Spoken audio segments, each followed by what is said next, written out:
I work out of a closet under my stairs, so it looks like a kind of a strange video angle on me, and that's because I'm joining you from Northern Kentucky, where I work out of, and most of the time, unless I'm coming to you, I see lots of familiar names from across the country, folks I've worked with. So hello to all of you and welcome to everyone who's joining us today.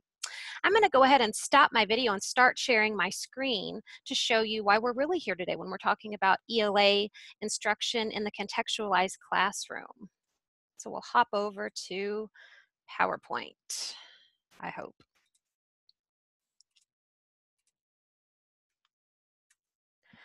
All right, so in this short time that we have together today, we have some goals for what we'd like to accomplish. And first, we'll identify the need for soft skills instruction, so why we're making that shift in our classrooms. And next, we'll begin to describe the contextualized classroom.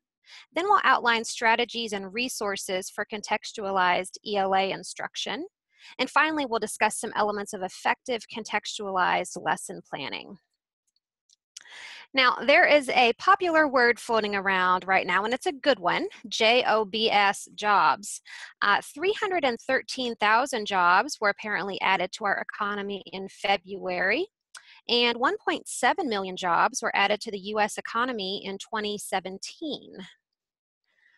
Now, here in Kentucky, where I am, there's good news here as well, which advertises jobs, jobs, jobs. This was out of the economic growth from our current governor, who began in 2015. We've apparently had a $14 billion investment here in the Commonwealth of Kentucky, so good news.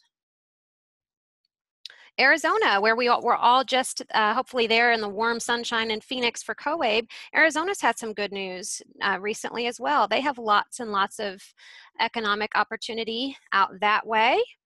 Georgia, a good friend of mine as well. Things are going well there, and in New York, and in Indiana. But there's another story lurking in the shadows of what I call the JOBS headlines, and that's a worker shortage.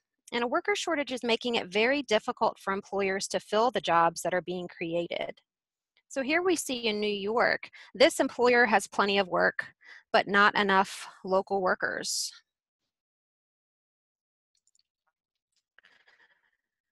Rural America, which is like where I live and here in this part of Georgia, is struggling with declining populations as well as declining workforce participation. So Georgia's Chamber of Commerce analysis says that by 2026, jobs in rural Georgia will be cut in half due to lack of skilled workers or workers at all due to the population decrease. States everywhere are lacking the personnel to fill the jobs that are being created. The Talent Gap survey by the Kentucky Chamber of Commerce last year is really sounding the alarm for workers needed here in Kentucky. 81% of current employers expect growth in the next 3 to 5 years, and how wonderful that is. 77% of those are currently hiring full-time, but 84% report extreme difficulty in locating skilled workers. And actually, only 35% of employers are partnering with education and training providers, but 70% said they would now consider those partnerships to add to address their lack of skilled candidates. So this is a problem everywhere. Now, here in my home county in Kentucky, we have, and this is as of 2012, over 5,000 jobs, and this number actually now is well over 6,000 here in 2018. But 81% of the jobs here in my home county are filled by in-commuters due to ill-prepared local workforce. And of the jobs here, over half of the jobs that in-commuters are taking pay the most. They're in the highest income bracket. So there's a skills gap and a worker gap. And our student population, more than any, is poised to fill these holes in our economy. But we know that skills are changing. So in 1973, only 28% of jobs required post-secondary education, meaning some college or degree, but that number has crept up drastically over the last 40 years. And it's projected that in 2020, 65% of all jobs will require some post-secondary, be it a certificate, diploma, associates, and beyond. But there's a problem. A 2012 survey of first world countries showed that 36 million Americans were underskilled in numeracy and literacy, and that's a number that's gone up since then. Worse yet, 24 million of that 36 million were current employees. So they were individuals who couldn't even perform the skills needed for their jobs, nevertheless move on up the ladder. And it's also important to note that since this data is over 5 years old, the unfortunate reality is these numbers are much higher today. And if this trend continues, we'll have a 5 million worker shortage by the time that 2020 rolls around. And when I started talking about this back in 2012, that was 8 years away, and now it's only 2 years away. So in February of 2015, a federal report, Making Skills Everyone's Business, started to draw attention to these numbers that we were just discussing. 24 million, as we said, of these 36 million have low skills are currently employed. So population-wise, that's approximately 1 in 5 working age adults, so in our population, with poor work skills. And so as a direct response in 2014, the vice president headed a task force that took the role of upskilling America and entered that law that we all know so well, the Workforce Innovation and Opportunity Act. So we're all quite familiar with WIOA by now, which was brought about in response to those scary survey results. And WIOA takes the place of that old Workforce Investment Act with its main focus on strengthening alignment among adult education, post-secondary, and employers. Now, with regard to the role that we serve, WIOA still recognizes that the core purpose of adult education is to prepare individuals with the skills and knowledge needed to succeed in post-secondary ed and the workforce. But it expands our purpose to emphasize that our classroom activities should increase our students' ability to transfer to those different areas. And WIOA promotes the integration of adult ed with occupational education, as well as development of career pathway systems. So while there are 7 different elements of WIOA, Element 2 speaks directly to adult education, where we must begin to contextualize instruction to prepare students for what's going to come next, not just for that high school equivalency, which is still extremely important, but we're preparing them for beyond that. So thank goodness WIOA provides funding for our states to accomplish this, because employers have been footing much of the bill for our lack of candidates and their poor soft skills. In 2013, employers spent 25 times as much on training as the federal government. Think about that. That's $450 billion that's not being spent on our communities or invested in industrial expansion and new job creation. That's money being spent to rehab current and prospective employees in an effort to make sure that they have the skills to perform their jobs. This is a concerning number to me. And for every 3 months that one position remains open, a company loses $14,000 per position. So currently in my state of Kentucky, 86%, as I said, those are hiring full-time positions, but 77% are completely unable to locate and hire qualified workers. So if these trends aren't reversed, as we said, we're kind of in for a dangerous economic crisis, it seems. So enter contextualized instruction.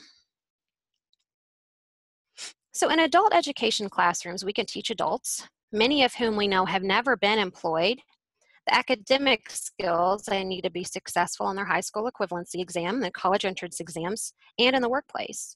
But contextualized instruction is the name of the game, which is a seamless teaching of academic skills in a real-life, work-ready context through the use of authentic materials. So we're going to look at all of these pieces today. So broken down, notice that academic skills is still the first step, still the platform for our student success, along with soft skills and work activities. And these 3 round out the 3 pieces of one puzzle. Now, a question that I get a lot is, well, what about high school equivalency? What about TABE? What about these exams that I have to prepare students for that I'm also held accountable for? So since your primary focus is still academics, and WIOA even recognizes that for us, your priority is still grounded in high school equivalency and TABE scores. So the good news is there are documents that you're probably familiar with that outline the types of questions on these exams. So with all high school equivalency as well as the new TABE, workplace texts appear time and time again in sample questions and actual student assessments. So as we continue to look more at merging academics and soft skills, Go ahead and look to the GED assessment guide for educators and the high set test at a glance and the task test transition plan, those TABE blueprints. They all show how their tests align to the CCRS, and sample questions often include workplace texts. So before we get into the seamless linking to the workplace, we're first going to identify the academics that must be taught in an English language arts classroom. And for most of us, that's going to take the form of the college and career readiness standards. But first, remember that academics are still the largest focus of your classroom. That hasn't changed, because if we aren't teaching academics, then the question is who is? But soft skills and work activities have now infiltrated our classrooms. So let's take a quick glance at what the CCRS look like. So there are 4 strands of the college and career readiness standards, as I said, CCRS, which are reading, writing, speaking and listening, and language. And there are anchor standards within each of those, 10 reading anchors, 10 writing, and 6 each for speaking and listening and language. And then under those are the level-specific standards that scaffold via grade ranges, and which we look at as NRS levels as well. Now, since the introduction of those standards, there have been some key instructional shifts as a result, some things that have changed in instruction in our classrooms. So first of all, text is king.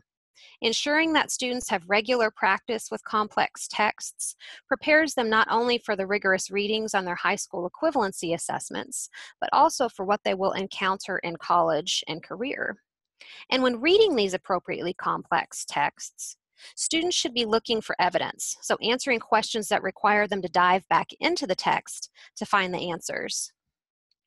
Finally, the standards demand the use of texts that build knowledge. So nonfiction informational texts take new precedent over literature and fiction, as much as that pains my English degree heart. But informational text mirrors the workplace and everyday life. And in fact, 80% of reading on the GED, for instance, is informational text. So ensuring that students have lots of practice with texts worth reading, ensure that the academic rigor that the standards demand will prepare students for what's to come. Now remember that the next gear in our little picture of contextualized classrooms is soft skills. So if you do not have a list of soft skills, some states do. Kentucky has the employability standards. Some states use their own lists of soft skills that even are adapted from K-12. But if you don't have a list in your center or state references for students to learn, my favorite is to check out the Octave's employability skills framework. And it has what I call discrete skills, so things that students should know and demonstrate for areas such as communication, interpersonal relationships, and technology. And some of you may have even seen this before. So this is kind of my go-to soft skills reference if, in fact, your state or center doesn't already have a list of soft skills. Now, what Octave does in their framework is they break things into 3 categories, which are applied knowledge, that's mainly the academic skills for success, workplace skills like resource management and communication, and thirdly, effective relationships, so where students learn about positive personal qualities that are beneficial to employers. Now, a word on applied knowledge: if you're teaching in a standards-based classroom, the critical thinking and academic skills that are so important in the workplace are likely already present in your curriculum because of the college and career readiness standards and their increased attention on critical thinking. So think of that, you're already a third of the way there. That's really exciting. So you can check out the Octave Employability Skills Framework and some helpful tools at cte.ed.gov. What I do to find it is I just Google Octave Employability Skills Framework every time I want to reference it. Now, the final piece of our contextualized puzzle is work activities, which is authentic practice students engage in that mirrors the workplace. So there are a couple of different avenues this can take, and we're going to talk more in detail about these. General workplace knowledge, so largely the soft skills and the technology skills that can transcend different industries, is a great starting place, and it's especially good if you have students at differing levels, like most of us do, and differing career trajectories. The most common avenue, though, for work activities is career pathways. So along with soft skills infusion, classroom activities that align to a specific career pathway can add another layer of contextualization for students. So the idea of a career pathway is that students can begin a pathway in a field of study at any point and can even exit the pathway for a while in order to pursue a job before jumping back on the pathway for additional training. And for most of our students, our classrooms are the trailhead for their career pathway. They're beginning with you as they work toward high school equivalency. And we know that there are many certifications they can pick up even before then now, which is wonderful. So to begin effective career pathways that keep in line with WIOA mandates, it's helpful to determine the target sectors for your region and your state. So if you're not sure, you can always contact your area's Workforce Investment Board. That's one of those mandated partnerships that WIOA has so kindly granted us. And your state adult education office can also tell you this information. So yeah, ask what careers clusters are in highest demand. So there are 16 career clusters, and we can see kind of icons for each of them here, like finance, health science, manufacturing, construction, and so on. Now, careertech.org has some really rich resources on career clusters, including a framework for kind of how to begin that work. So now that we know the academic, soft skills, and work activities make for effective lesson fodder, shall we say, let's look some at more specifics for each of those.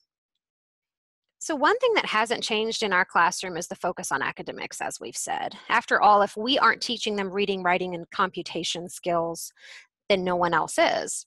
So reviewing job descriptions for any field also shows us the importance of academic skills in the workplace as well. Employees who are able to communicate clearly and compute accurately stand head and shoulders above their peers and find themselves to be more upwardly mobile. So in the CCRS, given direction for academics, they give directions for academics that students need to learn. You can also look to the GED assessment targets and indicators, work key targets for instruction if you're not a CCRS state. And when students are able to determine mastery of the standard or target, they're ready to move on to the next, and the next, and the next. And within the standards are skills, actions that students have to take in a given context for the action in order to show mastery of the standard. So what are they actually doing? Are they asking and answering questions? Are they responding and writing? And finally, activities and assessments are how students will practice and demonstrate mastery of those skills in the lesson. So I kind of like to think of it as standards tell us what to teach, skills and actions tell us what students will be able to do, and activities and assessments tell us how we will know if students have learned the skills outlined in the standard. So once you know the academic and soft skills you want students to master and how they'll show you that they've learned it, think next about the tools you'll use to teach students and the tools they'll use to practice. I kind of call these the ingredients. So starting with authentic topic-based texts that mirror the workplace for ELA ensures that you're capturing those key instructional advances for the ELA College and Career Readiness Standards, that students are building knowledge about a topic worth knowing via complex texts and academic language. Group and partnered activities give students ample soft skill practice. Then self-reflection on their performance brings students full circle in the process from learning to life. And finally, workplace tools and technologies are used all along the way as students interact with and practice some new ideas. So we'll look at these each a bit more in detail. Now, authentic texts can take a variety of forms in a contextualized classroom. And this is where differentiation according to career pathways can really come into play. So materials like job descriptions, some material safety data sheets, employee handbooks, incident reports, these are all things that can be contextualized to any workplace situation. Informative articles about the labor market or job requirements introduces students to different employment situations. And this is a very abbreviated list of authentic texts. And thanks to the internet, the possibilities are basically endless. But notice most of these are things that you can find in your learning center, in your own work environment. There are material safety data sheets, or at least there should be, in every cleaning closet, in every place of work across the country. So these are really authentic texts that are right at our fingertips. With group and partnered activities, students get a chance to engage with each other and with you as they learn new academic materials. So scenarios and role plays, some of my favorites, give students a chance to practice the right and wrong ways to perform at work, while also practicing their speaking and listening skills. Democratic classrooms get students involved in the policy-making process, such as whether or not pajamas are a good choice for classroom attire, so maybe you can make a dress code together.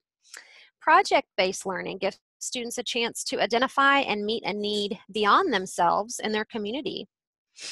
And a word on pairing students. Be intentional in your student grouping.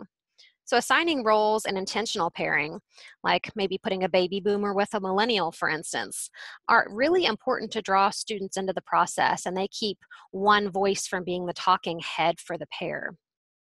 So be intentional in your partnerships. Now, students need lots of opportunities for self-reflection because we know that this is one of the most important workplace skills that employers say candidates are lacking. As they work in teams, have students check their contribution to the team via a checklist or a rubric for their assigned role. In an intake and orientation, students can set goals and check their progress throughout the course of their time with you. Double entry journals and exit slips are also great reflective tools, so they really give students a chance to reflect on what they've learned, how they've changed through the course of a given class. Now here's a list of some of my favorite resources for job descriptions and other authentic articles. Again, a lot of these things are going to be at your fingertips, quite literally in your work environment. But for instance, ONET and OneStop, they include soft skills on their websites. If you click on job descriptions, there's a list of soft skills for every single job description that a good candidate will have for each job on their site, which is wonderful. And then this Society for Human Resource Management has really good lists of mock interview questions that you can download and pass out for students to practice interviewing each other.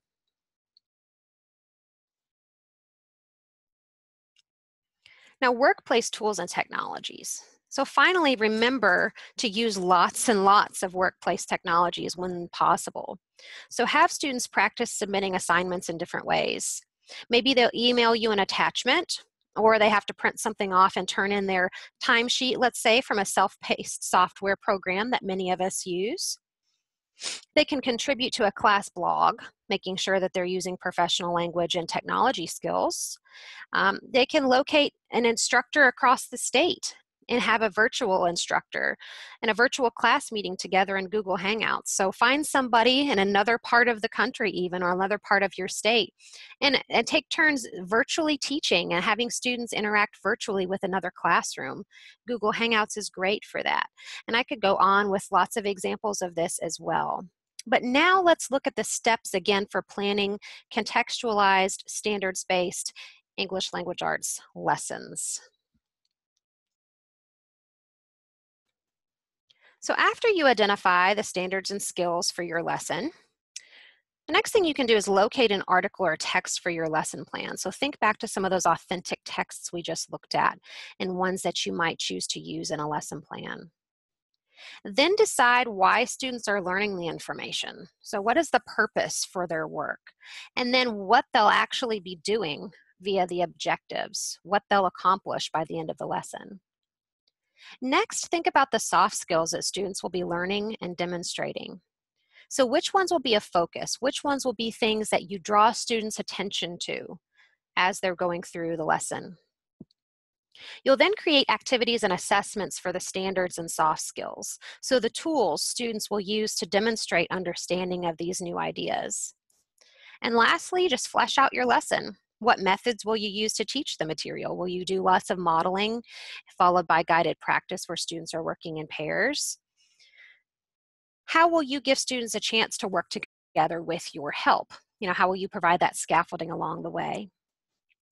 So to give us some quick practice with activities, let's see what it looks like to use academics and soft skills to create a student activity.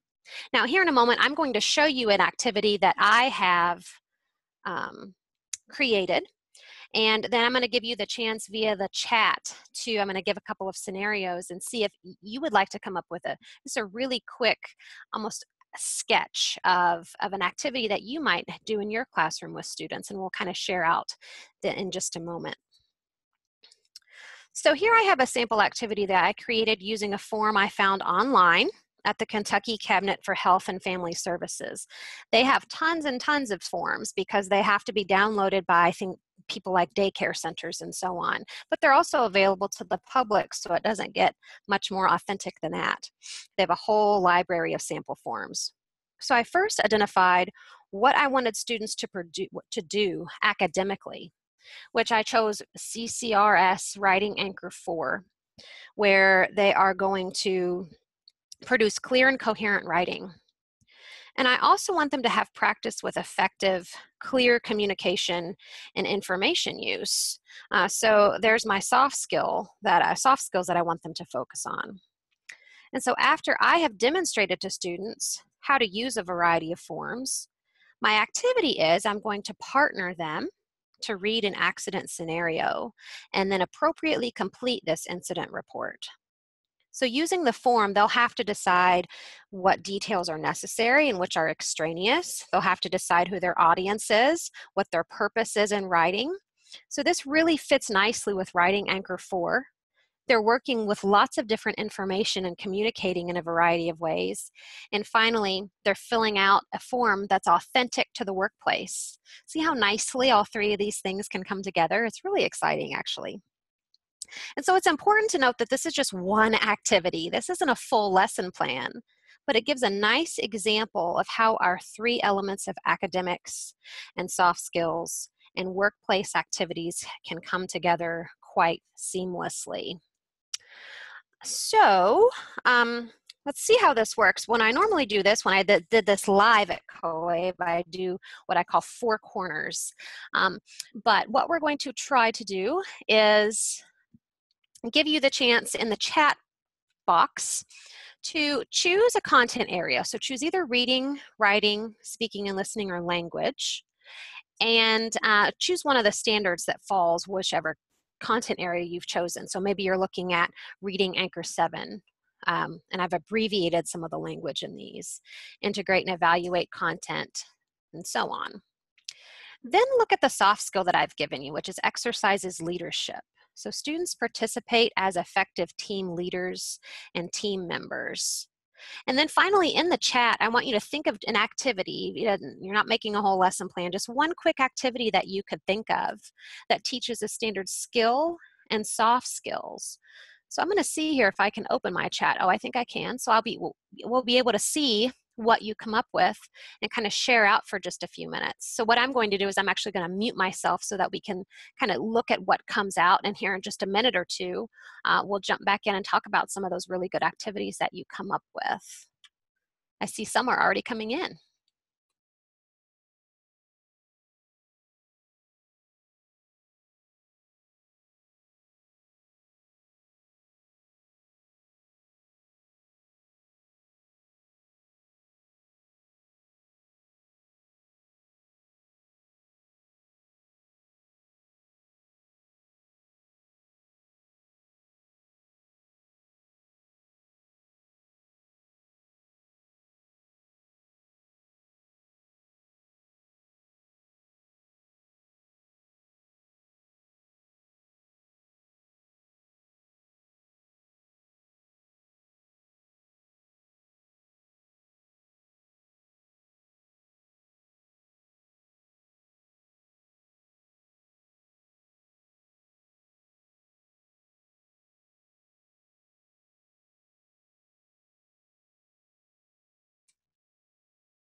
Okay, so I see students could work together to create a memo and support or objection to a new work policy. Very nice. That bans the use of cell phones during work hours. Nice job, Chrissy. Very good example. When writing Anchor 4 from Sandra, students could participate in writing an email or memo explaining new policy or procedure. Very good. Speaking and listening from Christina, small group do mock interviews. Yeah, and we just talked about some of those great resources. I did add up here in the chat, I typed in careertech.org and some of those other things. And also the PowerPoint is going to be available for you with all the slides that have information listed too. So that'll be available to you after we are finished as well. I like from Carrie that going with speaking and listening, students can engage in a role play scenario as boss and employee. Very nice. So yeah, there are so many really good things popping up here. Oh, I really like the ESL suggestion. ESL students study a cluster of vocabulary related to the workplace, determine definition, then present and share out. Very, very nice. Yeah, such good things.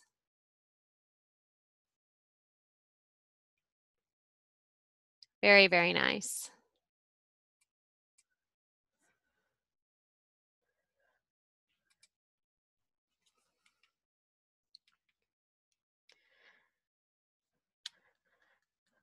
Okay, so as we can see, there are many, many chances and many opportunities to pull in soft skills and workplace examples into our academics. And more and more things are coming in via chat as well. So be sure you're checking out what others are typing. You might see something that you'd like to, who knows, copy and paste and save for later there. All right, see if I can get to the next slide here. There we go. So just to recap, remember that in our contextualized classrooms, we have academics. So in this case, we have our college and career readiness, English language arts standards. And then we have soft skills, which we've talked about, which you can use via the Octay Employability Skills Framework. And I did type the web address there in the chat for you.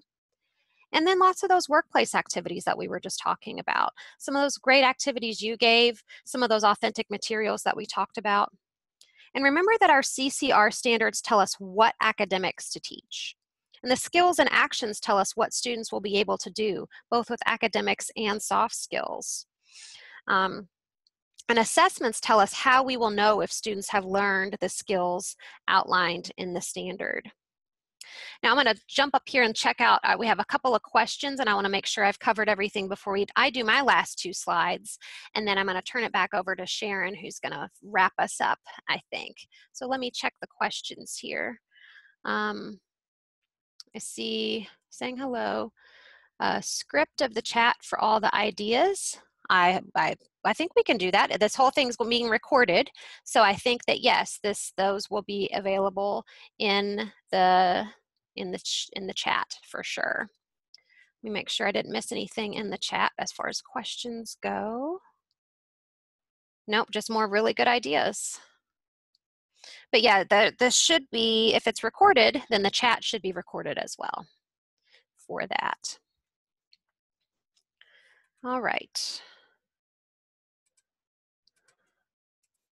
So just so you know too, a lot of these ideas that I presented this at COABE actually in Orlando last spring, and then they were kind enough to ask me to do this in a webinar format. So a lot of the ideas that what I presented on come from my book, which is Seamless, Soft Skills in the Classroom and Beyond, and that's available on Amazon. So if that's something you're interested in, you can just search for that name there on Amazon. And or you can contact me and I can hook you up with where to find that as well. And this is also kind of a mini version of online professional development that I do via my online platform SCR Academy, which are asynchronous facilitated courses in standards and contextualized instruction. It's longer versions of what we've done here in a very short time today. And that's found at scr.consulting, which is my website. And so if that's something you're interested in, I'm offering a special webinar participant discount. So you can shoot me an email with the subject of webinar. And again, you're going to be getting these slides. You can download the PDF of these slides, so it'll have these references on there for you as well. But you can shoot me an email and we can get you hooked up with a special COABE webinar participant discount for that. And yeah, look for me. Contact me at any time. I'm on Twitter. I just gave you my website, www.scr.consulting, and then my email's listed there on my website as well.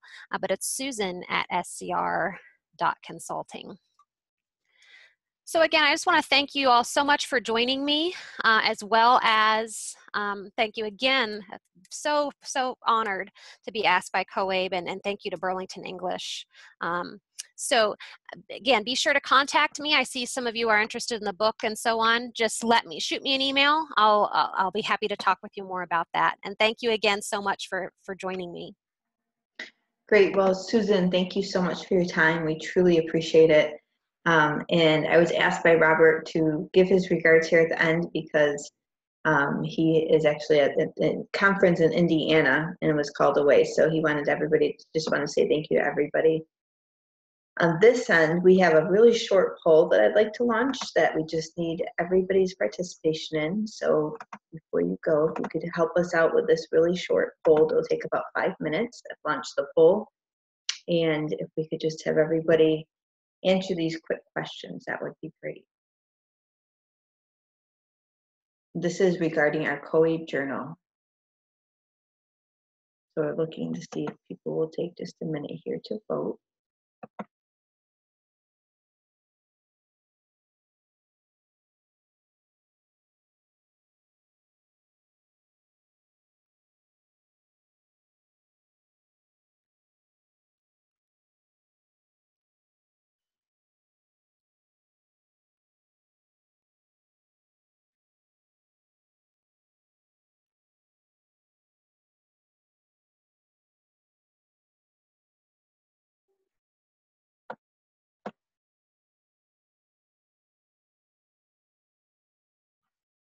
Susan, can you hear me?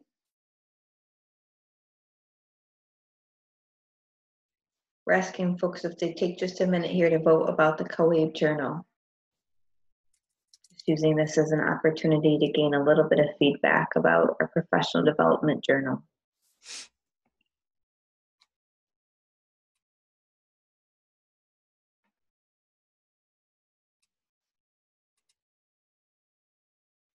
So for everybody that does take a few minutes to do this, we'll enter you into a raffle for free registration for next year's COABE conference in New Orleans, Louisiana. So if you want a chance to win a free registration, a basic registration to COABE in New Orleans, Louisiana, just take a couple minutes of your time here and let us know your thoughts about the COABE journal.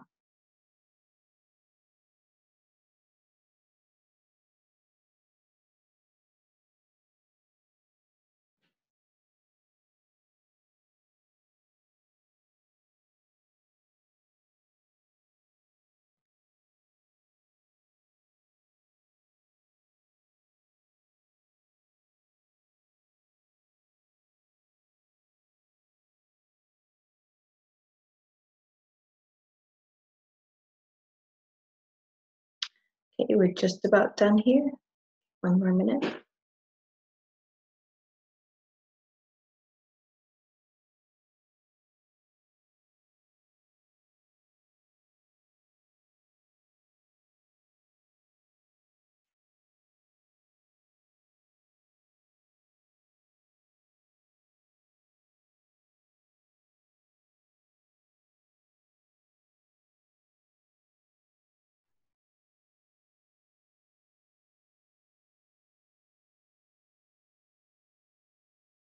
Okay, and I see from some of our respondents here, there's some issues with the numbering and with the way that the check boxes are working. So we'll definitely check on that for the next time. But I'm going to end the polling right here. And I just want to say, thank you so much for your time. Thank you for helping us out with this. And most of all, thank you for participating in today's webinar. So thank you again to our expert presenter, Ms. Roberts, and to all of you for joining us. And with that, we'll see you on the next one. Bye now.